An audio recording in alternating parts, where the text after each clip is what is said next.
ทำไมไม่ไปกินข้าวล่ะแม่เพิ่งยังไม่หิวเลยค่ะอยากทำมาลัยของลูกให้เสร็จก่อนแต่ว่ามาลัยน้อยๆแน่ๆน่ะทำหมดแล้วเหลือมาลัยแสนนี่แหละอันสุดท้ายแล้วพอเคยได้มาลัยมาจน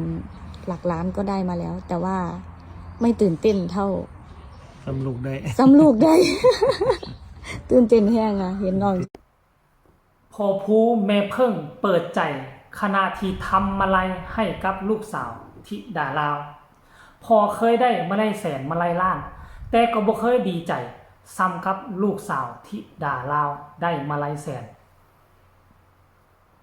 ทักทายสวัสดี FC น้องธิดาลาว FC ของเจบลาวทั้งสองฟังโขงมาพบมาพ่อกันคลิปนี้เป็นเรื่องราวข้อมูลข่าวสารความภาคภูมิใจระหว่างบ้านสองบ้านบ่ว่าจะเป็นพี่น้องของน้องธิดาลาวอยู่ทางฝากฝั่งเมืองลาวสวรรณเขตบ่ว่าจะเป็นพ่อผู้แม่เพิ่งผู้ที่ปลุกปั้นเป็นพ่อเป็นแม่บุญธรรมเป็นทั้งพ่อแม่บุญธรรมเป็นทั้งพ่อแม่กำเนิดทางด้านวงการหมอลำท่านผู้ชม FC แฟนคลับปัจจุบันนี้มีคลิปหนึ่งลิดลอดออกมาแล้วในขณะที่พ่อผู้ลังสรรค์มาลัย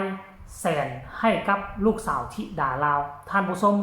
จะหู้ได้ว่าตามที่เจบลาวเบิ่งคลิปมาแล้วมาลัยทุกกีบทุกบาททุกอัดบ่ว่าจะเป็นFC ทั้งฝากฝั่งต่างประเทศ FC ภายในประเทศจะมารวมเฮ็ดน้ำกันเลยอันที่หนึ่งพวงแรกพวงใหญ่สุดคือมาลัยแสนแล้วก็จะมีมาลัยหมื่นจะแยกเลยมาลัยหมื่นตัวนี้ของแม่นั่นมาลัยหมื่นตัวนี้ของแม่นี่จะเขียนซื้อให้เลยสรุปแล้วมาลัยในค่ำคืนนี้เกือบ200,000 กว่าคะแนนตีเป็นเงินกีบ100 ล้านกว่ากีบโอ้โหเป็นนักห้องหมอลำลาวคนแรกที่ได้มาลัยคืนเดียว100 ล้านกว่ากีบซึ่งมันเป็นเรื่องราวที่น่าภาคภูมิใจในขณะที่เฮ็ดมาลัยไป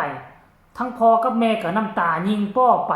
สะอึกสะอื้นคือดีอกดีใจบ่มีคำใดที่จะมาเปรียบเทียบได้ท่านผู้ชม FC แฟนคลับรายละเอียดให้ทุกคนไปเบิ่งคลิปนี้สักก่อนแล้วจึงมาพ้อกันในช่วงต่อไปพอเคยได้มาลัยมาจนหลักล้านก็ได้มาแล้ว แต่ว่าไม่ตื่นเต้นเท่าสำลูกได้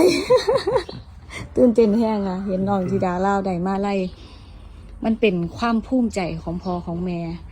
นะคะของผู้สร้างผู้ปั่นผู้สนับสนุนค่ะที่เป็นเครื่องหมายบ่งบอกว่าลูกสาวของเฮานี่เป็นที่ฮักที่เอ็นดู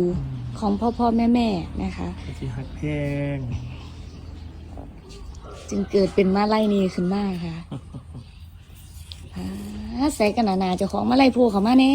ใหญ่กว่าหนูอีกสิบ่ล่มบ่เนาะบัดนี้เนาะเอากะสิให้ซ้อมหอยซ้อมยางเบิ่งก่อนอยู่เป็นตาเซ่บ่นั่นนะซ้อนเด้อีหลานทำไมไม่ไปกินข้าวล่ะแม่เพิ่งยังไม่หิวเลยค่ะอยากทำมาลัยของลูกให้เสร็จก่อนแต่ว่ามาลัยน้อยๆแน่ๆน่ะทำหมดแล้วเหลือมาลัยแสนนี่แหละอันสุดท้ายแล้วต้องทำให้เสร็จอันหมื่นอันพันแม่ทำให้หมดแล้วหนูดูความตั้งใจของตัวเองเห็นไหมเมื่อหนูมีความตั้งใจหนูมีความกระตือรือร้นหนูมีความอุตสาหะมานะบากบั่นหนูก็ได้รับความเมตตาจากพ่อแม่ไม่จับเดี๋ยวหลุดมันจะหลุดเพราะว่ายังไม่ได้ล็อกเอาแปะเป็นรูปร่างเป็นรูปทรงก่อนแล้วพ่อจะ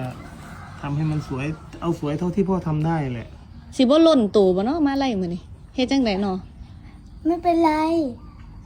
เดี๋ยวให้พี่ไอขึ้นไปเป็นพี่เลี้ยงให้ พี่ไออีกแล้ว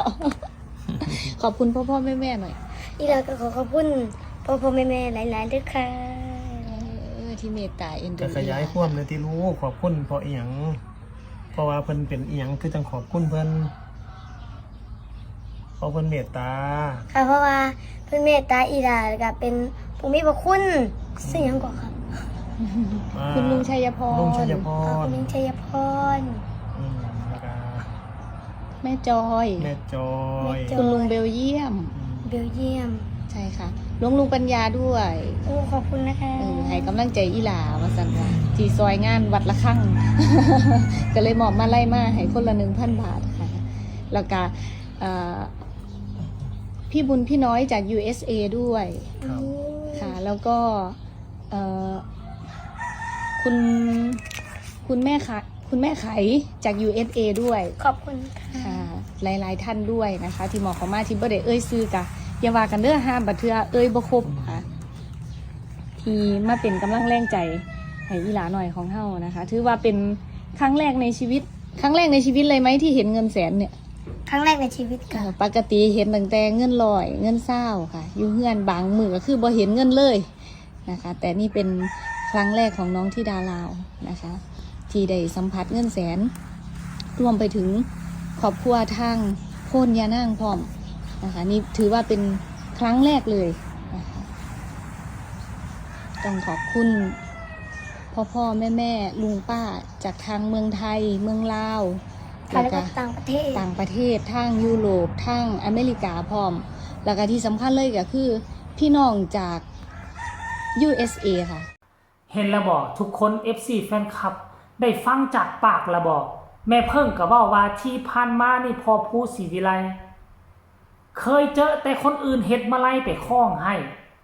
มาไล่แสนมาไล่ล้านพอก็เคยได้มาหมดแล้วแต่บ่เคยมีความภาคภูมิใจขนาดนี้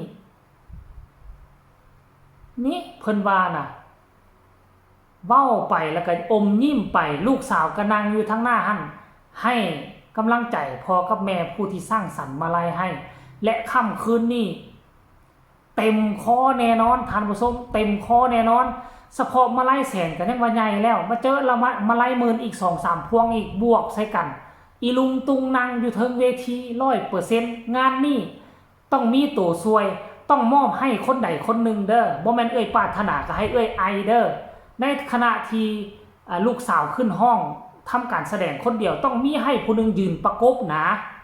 ประกบอันที่หนึ่งเพื่อบ่ให้น้องเขินน้องอายอันที่สอง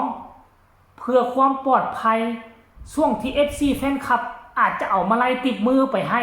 อาจจะลงไปจับมือถือแขนต้องมีคนไปยืนขนาบข้างถ้าบ่ซั่นมันอาจจะเกิดปัญหาขึ้นได้อันที่หนึ่ง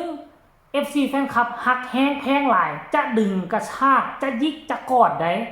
ตกเวทีมาแล้วหวยงานนี้เจ็บนักต้องระมัดระวังกันไว้ให้ดีท่านผู้ชม FC แฟนคลับอันนี้คือการเคลื่อนไหวล่าสุดของน้องธิดาลาวกับครอบครัวศรีวิไลบ่ว่าจะเป็นพ่อเป็นแม่กำลังทำอะไรให้ลูกมีความภาคภูมิดีอกดีใจบ่แตกต่างอย่างจักเจบ่ลาวก็ภาคภูมิใจเช่นเดียวกัน